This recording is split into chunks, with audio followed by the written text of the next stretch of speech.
got Shikhar Aggarwal, who is the JMD at BLS International, now joining in the show. Lots to talk about with respect to the kind of pickup in visa application volumes, as well as what the outlook is for their plans for the e-services IPO. Thanks so much for taking time out. Let's just start off by talking about the company's plans for BLS e-services. I understand that you're looking to raise funds via an IPO. Can you walk us through the timeline and share the details? Post the IPO, it will remain a subsidiary still of the company?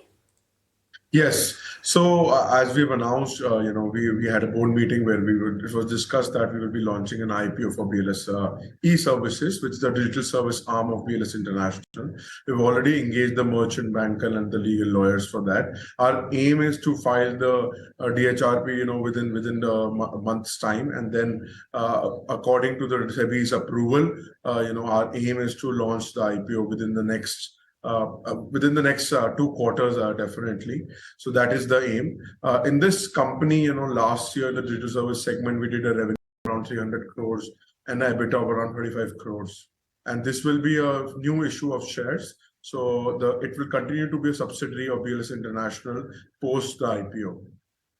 Just a clarification there. I know, of course, you've employed the merchant bankers and detail will follow, but could you roughly give us an estimate in terms of what could be the size of this? What's the valuation? Because you talked about the revenue as well as the bottom line. What's the usual average multiple being used, and what could be the value of this entire market cap of this IPO arm? See, we have not really, the merchant bankers are really right now working on the numbers. So they have not come out with the numbers, exactly how much the valuation of the company will be. And I think whenever we get that and when we file, I think that is the time we can announce. But I can tell you that we are looking at, selling shares of 20 to 25% of the company, post which it will continue to remain a subsidiary of BLS International.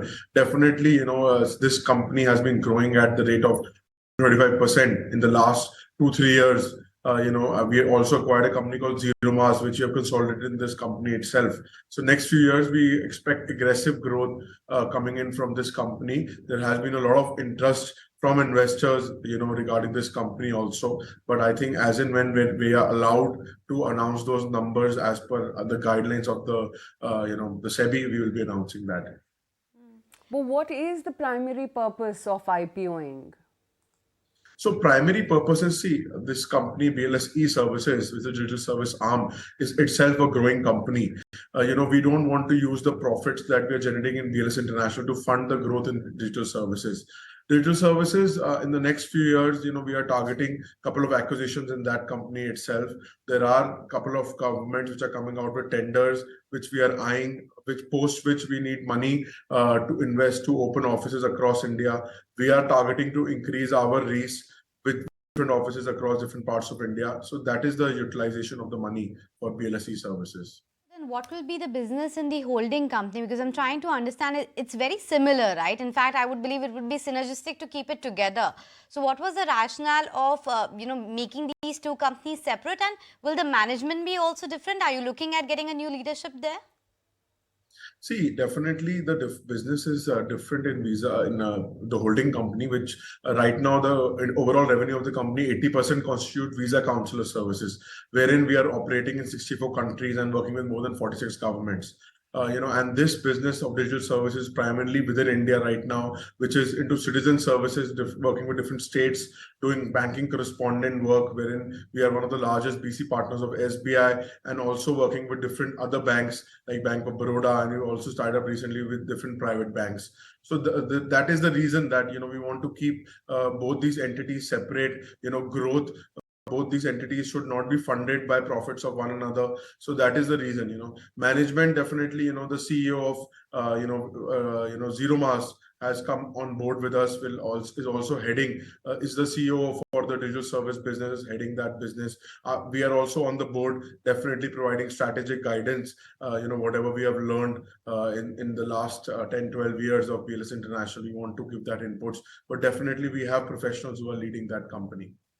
Okay, let's move away from that and talk about the fact that the global market leader continues to remain VFS Global. They have a 50% market share. Yes, your market share has grown to about, I think, 17% now.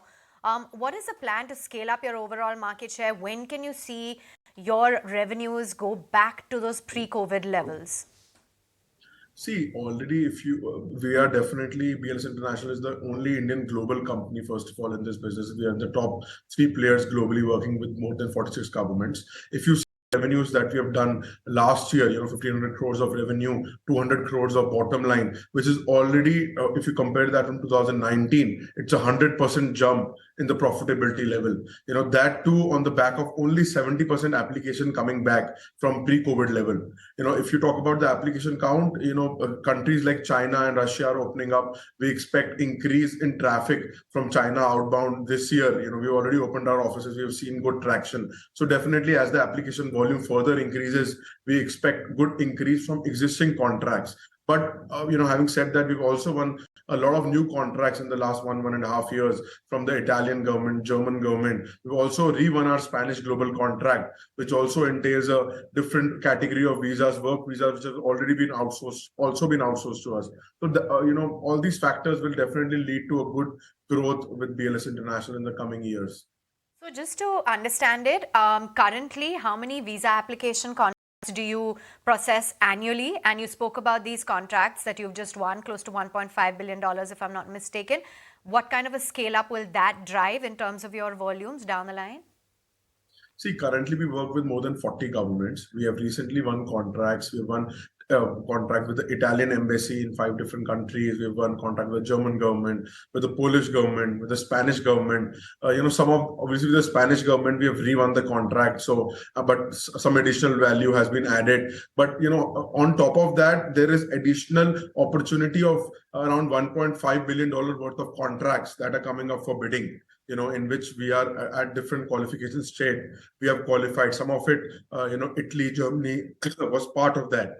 So definitely, if depending on the market share that we win from those contracts, it depends how much growth we will get in the next few years. Okay, Shikhar, great to have you on the show. Thank you so much for taking the time out and joining in today.